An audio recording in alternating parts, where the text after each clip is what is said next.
السلام عليكم ورحمة الله وبركاته. في قصتنا لليوم راح نتكلم عن لاعب نادي النصر كريستيانو رونالدو. وقبل نتكلم عن هذا اللاعب أرجو منكم الاشتراك في القناة تشجيعا لنا، الله يسعدكم. قصتنا اليوم عن اللاعب المعروف والبطل. طبعا مين من عشاق كرة القدم ما يعرف هذا اللاعب؟ الكل يعرف هذا اللاعب. مين هو؟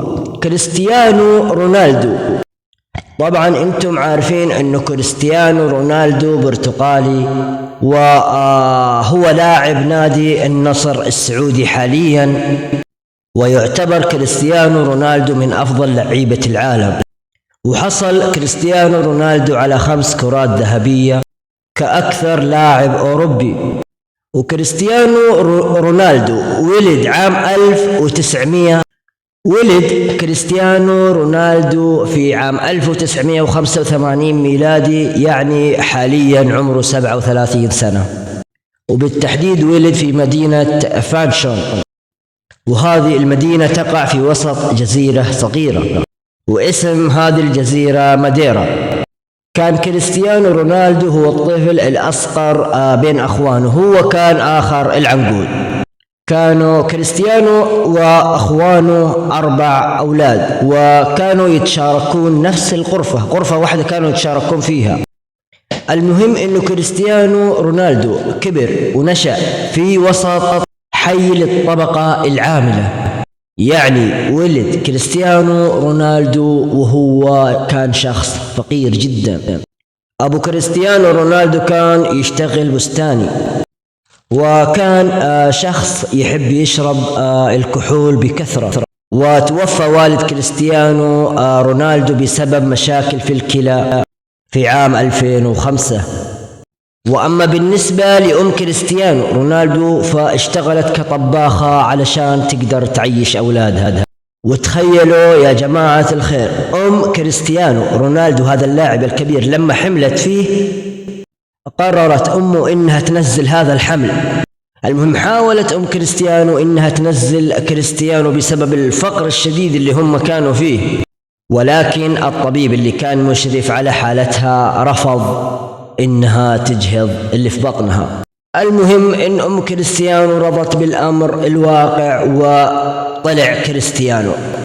فسبحان الله، هذه الأم كانت تبغى تتخلص من كريستيانو رونالدو بسبب الفقر، ولكن الله سبحانه وتعالى يأبى إلا إنه كريستيانو يطلع على وجه الدنيا. وشوف كيف الأم كانت تخاف من هذا الشيء اللي في بطنها، وهو كان خير لها، لأنه الآن هم من أثرياء الأثرياء، من الفقر الشديد إلى أغنى الأغنياء بسبب أو بفضل الله سبحانه وتعالى، ثم بفضل هذا الولد اللي هو كريستيانو.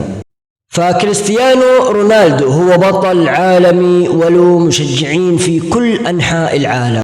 كريستيانو رونالدو من هو صغير كان يحب يلعب كرة القدم، كان 24 ساعة يحب يلعب كرة. المهم لما بلغ عمر 16 سنة كريستيانو رونالدو كان يعاني كريستيانو رونالدو من تسارع نبضات القلب، ففي وقتها كان الطبيب انه يمنعه من لعب الكورة. فلو استمر كريستيانو رونالدو على هذا المرض لا اتوقف عن الكرة من هو عمره 16 سنة، ولكن قدر او الله سبحانه وتعالى شفاه من هذا المرض، وقدر انه يتجاوز المرض، وواصل حياته في كرة أو في لعب كرة القدم، لأنه سوى عملية جراحية في القلب وعدت هذه العملية بنجاح. والآن راح نتكلم عن حياة كريستيانو رونالدو الشخصية. كريستيانو رونالدو عنده 6 أطفال. هو فعلا اللي يشوفونهم الكثير على شاشة التلفزيون 5 أطفال، ولكن واحد من أولاد كريستيانو توفى.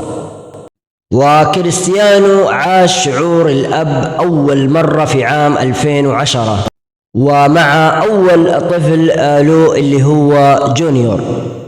وأما بالنسبة لأم جونيور فهي مجهولة إلى يومنا هذا، لأنه ما في أحد يعرف من هي أم جونيور.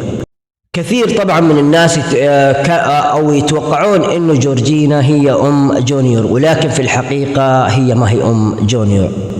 وأيضا ذكر كريستيانو رونالدو أنه ما راح يذكر أي معلومات عن أم جونيور. وكذلك 2 من أبناء كريستيانو رونالدو التوأم، واللي هم إيفا وماتيو، أيضا أمهم ما هي معروفة. أم جونيور ما هي معروفة، وأم التوأم إيفا وماتيو أيضا ما هي معروفة. والأولاد التوأم هذول جو عن طريقة تأجير الرحم. وقبل نوضح كيف تأجير الرحم، الأفكار والمعتقدات طبعا تختلف في جميع أنحاء العالم، فالموضوع هذا عندنا مستنكر وشيء قريب وأيضا محرم، ولكن في مكان آخر هذا الشيء عادي. المهم أنه في الولايات المتحدة الأمريكية عاملين مشروع أو موضوع الأم البديلة، فكريستيانو رونالدو عمل عقود تأجير أرحام ل3 الأبناء اللي ذكرناهم، وطلع كريستيانو رونالدو وعملها في الولايات المتحدة الأمريكية. فالشخص اللي يبغى يسوي هذه العملية وعلشان يبغى أطفال يتم تلقيحه مخبريا ضمن عينة، فيقومون ويحطونها في بويضة امرأة ما تعرفها ولا تدري عنها ولا تدري إيش وضعها. فأنت تجي وتختار المرأة اللي تبغاها، فهنا يسوون عقد تأجير رحم. فبعد ما تمشي هذه الخطوة تمام والامرأة هذه تحمل، وأول ما تولد يجي الأب اللي مستأجر هذا الرحم وياخذ طفله. وطبعا هذا كله ما هو بلاش، في له مبلغ مالي وكذلك عقد قانوني، وشيء طبيعي انه المقابل المالي راح يكون او راح يروح للمرأة اللي تم تأجير رحمها. يعني هذه الامرأة راح تحمل 9 أشهر وتحمل في بطنها ولد إلى أن تولد ويروح مع أبوه، فقط هذا عملها. طبعا في الولايات المتحدة الأمريكية في أكثر من 100 وكالة رسمية وكلها لتأجير الأرحام، واللي يجي في هذه الدنيا سنويا 750 طفل بهذه الطريقة، واللي هي طريقة تأجير الأرحام. وآخر 2 طفلين لكريستيانو رونالدو، آلانا مارتينا وعمرها تقريبا 4 سنوات، وكذلك الطفلة بيلا وعمرها 8 أشهر. وأما بالنسبة لهذول الطفلين أمهم جورجينا. وطبعا جورجينا يا جماعة الخير هي ما هي زوجة كريستيانو رونالدو، وهذه جورجينا كانت تعيش حياة طبيعية جدا، لا كانت مشهورة ولا كانت معروفة ولا كان أحد يعرفها، وتغيرت حياتها بعد ما حصل بينها وبين كريستيانو رونالدو إعجاب وحب. وهنا جورجينا تغيرت 180 درجة. والتقى كريستيانو رونالدو بحبيبة جورجينا في عام 2015. كان وقتها كريستيانو رونالدو رايح إلى متجر، كان يبغى ياخذ أغراض، وهنا قابل جورجينا وحصل بينهم نظرات وإعجاب.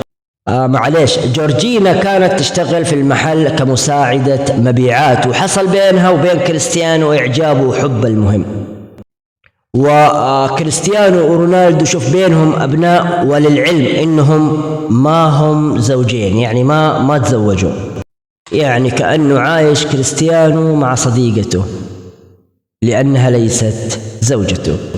وأيضا في أخبار متداولة إنه سبب تأخير زواج كريستيانو رونالدو من جورجينا هي أم كريستيانو رونالدو نفسها.